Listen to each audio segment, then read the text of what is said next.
Suprabhatam. स्टेनोवर्स with Vaishnavi में आप सभी का स्वागत है। आज जो डिक्टेशन है वो ओपी शुक्ला की सीरीज़ से है और सेकंड डिक्टेशन है। इसमें टोटल 4 अभ्यास हैं जिनको मैंने कंबाइन किया है, तो मिला के टोटल 800 प्लस वर्ड्स हो जाते हैं। और ये जो डिक्टेशन है वो बिगनर्स के लिए बहुत ही ज़रूरी है। मतलब ये बेस जो हमारा जो स्ट्रॉन्ग करने के लिए बनाई गई है, इसमें सबसे ज़्यादा शब्द रूप यूज़ किए गए हैं और मोस्ट कॉमन जो वर्ड्स हैं, सबसे ज़्यादा यूज़ होते हैं डिक्टेशन में, उन वर्ड्स से ये डिक्टेशन बनी हुई है। तो ये जो हमें आगे प्रिपरेशन में बहुत ही ज़्यादा हेल्प करती हैं। तो डिक्टेशन स्टार्ट होगी 5 सेकंड बाद। रेडी रहें। स्टार्ट। सभापति जी, कल 16 फरवरी को हुए मतदान में आसाम, उत्तर प्रदेश, बिहार और दिल्ली के 222 उम्मीदवारों के भविष्य का फैसला मतपेटियों में बंद हो गया। बिहार और उत्तर प्रदेश में छुटपुट हिंसा वारदातों को छोड़कर शेष सभी जगह सामान्यतः मतदान सामान्य रहा। जैसी कि आशा की जा रही थी कि बिहार में कुछ घटनाएं हो सकती हैं, वहां चुनावी हिंसा में 22 व्यक्ति मृत हो गए और सैकड़ों घायल अवस्था में अस्पतालों में भर्ती कराए गए। कुछ मतदान केंद्रों पर मतपत्र फाड़ दिए गए और कुछ केंद्रों पर से असामाजिक तत्व मतपेटियां लूटकर ले गए। इन मतदान केंद्रों पर निर्वाचन आयोग ने पुनः मतदान का फैसला लिया है और संभवतः 22 फरवरी को वहां पुनः मतदान होगा। निर्वाचन आयोग ने पहले से ही तय कर लिया था कि जो प्रदेश आबादी एवं क्षेत्रफल की दृष्टि से बड़े हैं, वहां 2 चरणों में मतदान कराया जाएगा। उन्हीं बड़े प्रदेशों में बिहार तथा उत्तर प्रदेश की गिनती भी आती है। द्वितीय चरण का मतदान 22 फरवरी को होगा, जिसकी व्यापक तैयारी आयोग ने पूरी कर ली है।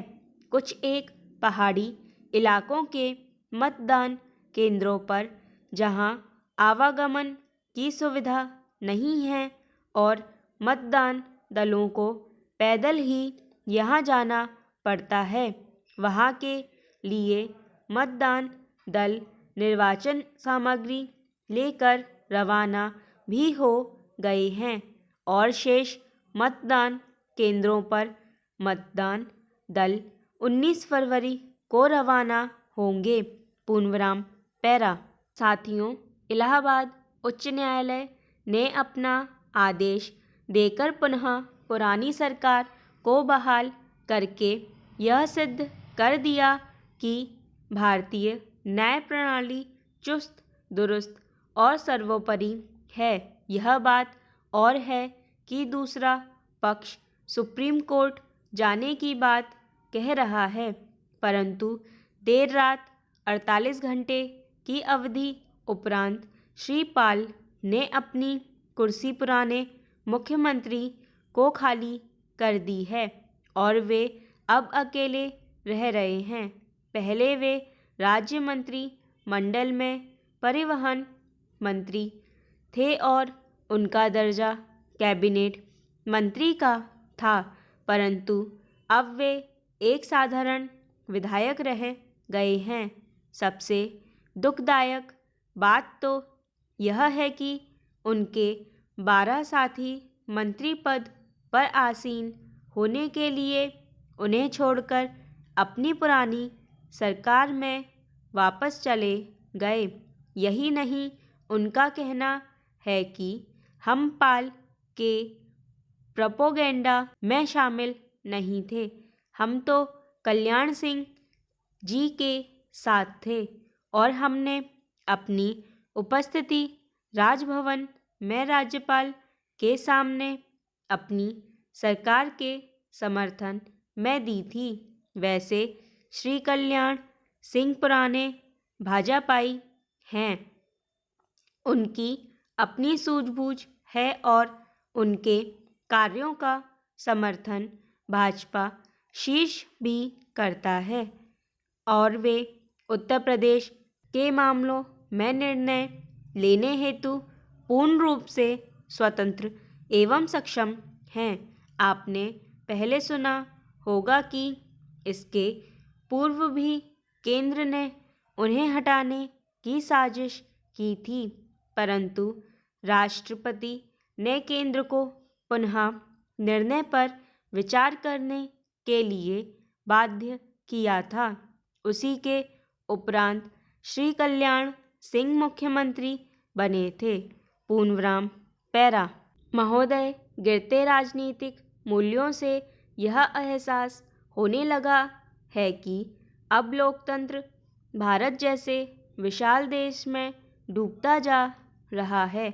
मैंने स्वयं कई समाचार पत्रों का अध्ययन किया और उनमें पाया कि उत्तर प्रदेश में जो स्थिति राज्यपाल महोदय ने मतदान के एक दिन पूर्व निर्मित की, वह भारत ही नहीं समूचे विश्व में एक अनूठी घटना है, जिसने मतदान के ठीक एक दिन पूर्व शासन की सारी मशीनरी को ठप कर निर्वाचन प्रक्रिया पर बुरा असर डाला।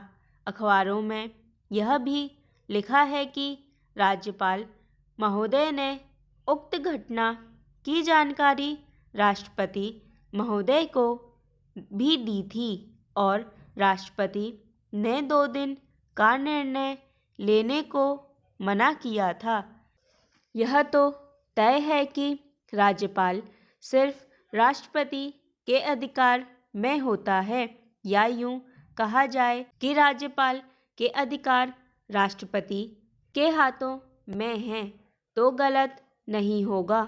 पर एक अधीनस्थ अधिकारी वरिष्ठ अधिकारी की राय ना माने तो यह अनुशासनहीनता का द्योतक है। अब सारे देश की निगाहें राष्ट्रपति पर उनके निर्णय के लिए टिकी हुई हैं। भारतीय संविधान के तहत अभी न्यायपालिका का निर्णय भी अति महत्वपूर्ण होगा, क्योंकि भारतीय न्यायपालिका के अनुसार सदन की कार्यवाही राज्यपाल के बंद कमरे में नहीं हो सकती, उसे सदन ही तय कर सकता है। पूर्णविराम पैरा। महोदय, आज देश के अंदर क्या हो रहा है, जनता सब कुछ देख रही है। पिछले दिनों कलकत्ता में आयोजित कांग्रेस अधिवेशन में हुई अनुशासनहीनता से देश व प्रदेश की जनता क्या सीखेगी। स्टेशन पर मची भगदड़ में दर्जनों लोग घायल हुए और अस्पताल में भर्ती हो गए, परंतु अधिवेशन में इस बात का जिक्र तक नहीं किया गया कि भगदड़ क्यों हुई। यह तो ठीक है, पर ध्यान देने की बात तो यह है कि इस अधिवेशन में 1300 बावर्ची खाना बनाने में लगे थे और सभी प्रदेशों के स्वादिष्ट व्यंजनों को बनाया गया था। फिर भी कार्यकर्ताओं ने आदतन फल बाजार जाकर दुकानें लूटी। इससे सिद्ध हो गया कि यह अधिवेशन किसी अनुशासित पार्टी का नहीं बल्कि लुटेरों का अधिवेशन है। दूसरी ओर रुष्ट वरिष्ठ कार्यकर्ता सुश्री ममता बनर्जी ने एक अलग मंच का संबोधन करते हुए वहां जाकर जो भाषण दिया उसे भीषण भीड़ ने ध्यानपूर्वक सुना और कांग्रेस का एक विधिवत आयोजन हो गया। यह बात और है कि इस अधिवेशन में सोनिया गांधी की तस्वीर टांगी गई क्योंकि उन्होंने इस अधिवेशन में अपनी उपस्थिति जताने की मौन सहमति दे दी थी। इस अधिवेशन का महत्व इस दृष्टि से अधिक है कि इसमें पूर्व प्रधानमंत्री श्री नरसिम्हा राव द्वारा निकाले हवाला मंत्री श्री सिंधिया अर्जुन सिंह को पार्टी में शामिल कर मंच पर बोलने की अनुमति प्रदान की। पूर्णविराम स्टॉप।